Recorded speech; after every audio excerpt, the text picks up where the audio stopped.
everybody, Ryan McCaffrey with IGN's Xbox team, joined by fellow Halo superfan Destin Legary. Hey, what's up?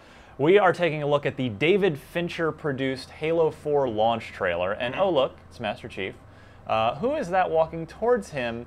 A strange new enemy whose identification is not yet known. Yeah. Master Chief looks like he's getting scanned here with that same orange glow Forerunner beam that we've seen in previous gameplay videos and other trailers as well. Oh look, he has a human skeleton. Yeah. So there's actually not a lot really early in this trailer. We just kind of see this new being. We can see Chief in his fancy armor. Yeah, he's obviously being held captive here in a strange tractor beam. Yeah. Well, like here early on, I guess we can kind of see his HUD, you know, his new HUD system. Which we've seen if you've been following our Halo 4 coverage on IGN. You've seen our gameplay videos, so you've seen this. And into his mind we go. Wait, back up for a second there, Destin. We can see the color of Master Chief's eyes. Oh, really? Which is an interesting, minor new tidbit, right? A little forward. Right there. Oh my God, that is definitely his eye. That is a Master Chief eyeball right there. And what's in his eyeball? Memories. Memories. So we're here on the planet Elysium is where he's from, right? Yeah, if I remember correctly. Arandis 2 system. And so here he is sitting on the beach. Some pelicans fly by. He admires them. Gets a little smile. Yeah, hey. There's his mom. If we just pause for a second here, actually just go back to John on the beach. I want to bring up something here. If you've read the Halo books, which many of them are actually pretty good, including the first one, The Fall of Reach. We got sitting right in front of me. Yeah, we've got it for reference here. Yeah. That goes into the sort of the origins of John, the origins of Master Chief, and how he became a Spartan, and the whole weird augmentation process, which we're going to see later on in this video. But what I wanted to point out was, if you've read the book, you know that John has been described previously as an extremely pale white guy. But in the games, they've never made any mention or allusion whatsoever to Master Chief's ethnicity, his profile, sort of who he is at all, because it's always been left vague. It's supposed to be in the games, well, you're Master Chief. It's just you're the guy in the suit. But so here, finally, with Halo 4, we're getting sort of fictional confirmation that yes, Master Chief is a pale white dude.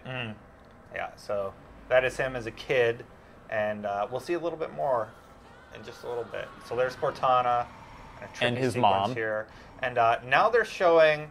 So in the book Fall of Reach, Dr. Catherine Halsey had clones made of a select number of children, John being one of them, and this is where they're doing the swap. What they did was they kidnapped children, and he's supposed to be 6 years old here. Yes. So they kidnapped children, and this is a very old-looking 6-year-old, I'll point out. But anyway, they swapped them out with clones that died shortly thereafter. Yeah. So and obviously they were identified as candidates for the Spartan program, and they were the Spartan 2 program. They were taken and replaced with the clones in the middle of the night. Yeah. So there's that sequence, and here is the sequence showing their augmentation. Like they're all lined up. It's about to happen. Yeah, and some of the major characters that may be here.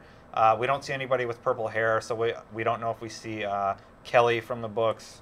Major character. The one thing I'd like to nitpick about this particular scene right here is in the book, in Fall of Reach, I believe it talks about the Spartans all being around age 12 or so when the augmentation process happened. 14. 14, okay. 14 at testing, and after testing they came out with the body of an 18-year-old Olympic athlete. See, these don't look like 14-year-old kids to me. No, they do not. Because these are pre-augmentation kids, and they look like a bunch of 20-year-olds. Yeah. So here we go. Here's a character. Maybe that's Linda. Possibly. She's the sniper. And they describe, so in the novels, let's go back to that character. And this is me like fanboying out because I love Fall of Reach. And I'm hoping that some of these characters are, the characters we've seen in the books. And how do they describe? So Kelly's described as skinny with a long mane of dyed blue hair. They didn't describe Linda. And Samuel, green eyes, sandy hair, darkly tanned skin. Not sure if we see him. Maybe it's that whiter guy on the right. We don't know. Hopefully we're getting a glimpse. I don't know. This is super exciting for me. I love this book. And what's interesting about this, too, is I don't think the book describes this. The Wolverine pre-surgery, like pre-adamantium markings, yeah, where they're going to do the grafts and everything. Yeah. So then it jumps forward, and here they are actually getting the injections, and it's making them very strong, apparently. But in the book, right here, we see Spartan 013, who has no history in the books. We did find a really good fan fiction, though, about Ajax Robinson, Spartan 013. So maybe this is homage to that. Quite possibly. You know, that'd be pretty cool if they did that. But we could not find any record of a Spartan 013 from the novels. No. And what the Fall of Reach does also detail is how there were initially 75 candidates for the Spartan 2 program, but over half of them died during this augmentation procedure. They didn't die, actually. So there were 75 going into the augmentation procedure. 32 plus Master Chief, making for a total of 33 survived. 30 washed out. Meaning went insane, right? Yeah. I think was part of it. Yeah. And 12 suffered side effects. Now, some of the people, by side effects, they mean they were severely deformed or confined to a wheelchair and didn't survive. But they were still used as intelligence officers. Right. So, I remember one of the characters, Fahad, he was used as an intelligence officer and supported them on one of their missions later in the book. Right. So. And here we have back to the first-person view. So presumably this is back because this is John's memories. So this is a look at a Mjolnirless, a suitless Master Chief.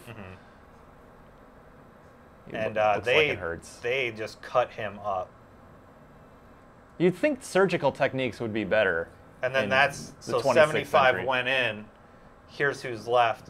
You know, we see two bodies. Yeah. Possibly Linda. Maybe that's Sam in the background. Maybe that's could be Spartan 013. But look how much bigger, obviously, John is now. Yeah. He's mammoth. Well, that is his 18-year-old Olympic athlete body. I'll say. Yeah. And then here he is donning the Mjolnir armor. Mjolnir armor, yes. Mjolnir, yeah. So this is the best look we've ever had at him, by the way. Yeah.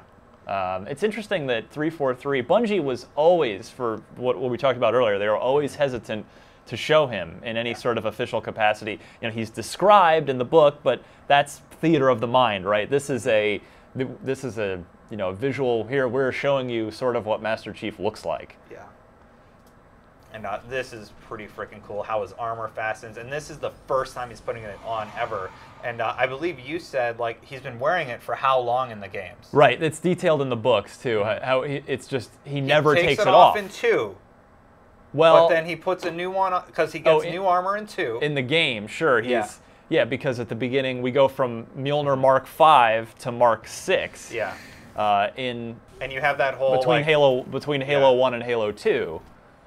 But then it never comes off because, of course, Halo 2 leads straight into Halo 3, and then at the end of Halo 3, he just goes into cryosleep on the Forward Unto Dawn, so he never takes it off. He's just been wearing this armor for, a year. Well, and of course we know Halo 4 takes place about 4 or 5 years after 3, so he's been wearing the Mjolnir suit, the same Mark 6 suit, for about 6 or 7 years. Yeah. So here he is, current time, we're assuming. Yeah. Because we see the new enemy types that we've seen during E3. What do you know about these guys? Well, we saw them at E3. These are Promethean Knights, and they are not to be trifled with. These guys will teleport around. Here we don't see, they're often flanked by Watchers, which are those little flying bird-like hovering guys, which will actually shield or heal or throw your grenade. They'll protect the Watchers. If you throw a grenade near them, they'll send out a little lasso thing, and they'll actually throw the grenade back at you. I just want to point out, this is a great shot of Chief, and you can see how worn his armor is. He's been wearing this for a long time, but he's like a tank, though. He is. He's taking a lot of damage, but he's holding up okay. And here's a better look at what you're Knights. talking about, the Knights. Just going for a stroll. They don't even know what's about to come. They're about to get chiefed. Yeah. Frag grenade. Yeah. Oh, geez. Exact sound from the game. So there's an assault rifle in his hand there, and quickly he transitions into one of the shotguns. That is a scatter shot, the new Promethean weapon in Halo 4. So let's just go frame by frame through here. And what's he got on his back there? Does he have another Promethean weapon? Well, it's the first. He had an assault rifle. Yeah, it's just his assault rifle. He's pushed the assault rifle away and takes the scatter shot. Wow. There, see? He is a badass. Yeah, there he is. He puts it on his back. Of course, Chief was assuming that the scatter shot would be loaded. Yeah. Fortunately, that worked out. Now, is that still the scatter shot? Yes. So he actually takes a hit there, and it looks like he's actually wearing a jetpack modification. I can't tell. Is that the jetpack? Well, that's just his Halo 4 armor. Okay. The armor abilities somehow slot into the Mjolnir armor. Yeah, there's that. Oh, look at the Promethean Knight. Yeah. We saw that at E3 too, in the E3 gameplay trailer. Yeah. That was the very end scene of what 343 showed off at E3, where the knight gets right in your face and does this. Very orange. Lots of orange. Ghost Rider. And then we cut back to whatever's happening here, and somebody is approaching him, and he's obviously sort of trapped in this moment. Who do you?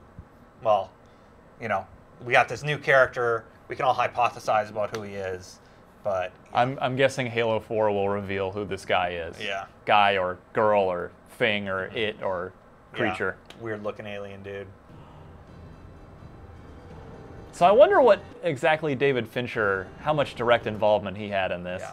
Well, he said produced. I don't remember who they said it was directed by off the top of my head. Not David Fincher. Yeah, but it was not David Fincher. It's still pretty cool that he had the involvement. And this trailer was pretty phenomenal. This is a great trailer. I love this. This is talk about getting hyped up. This is a launch trailer right here. Yeah. And an Ancient Evil Awakens, it's just really cool. And of course, Halo 4. Look for the review of Halo 4 on November 1st, midnight Pacific time. So as soon as the clock turns over from Halloween to November 1st, you can check out our Halo 4 review on IGN.com. Yeah, and if we missed anything in this trailer, tell us about it in the comments below. Add it to our wiki. Check it out. Do it. Yeah.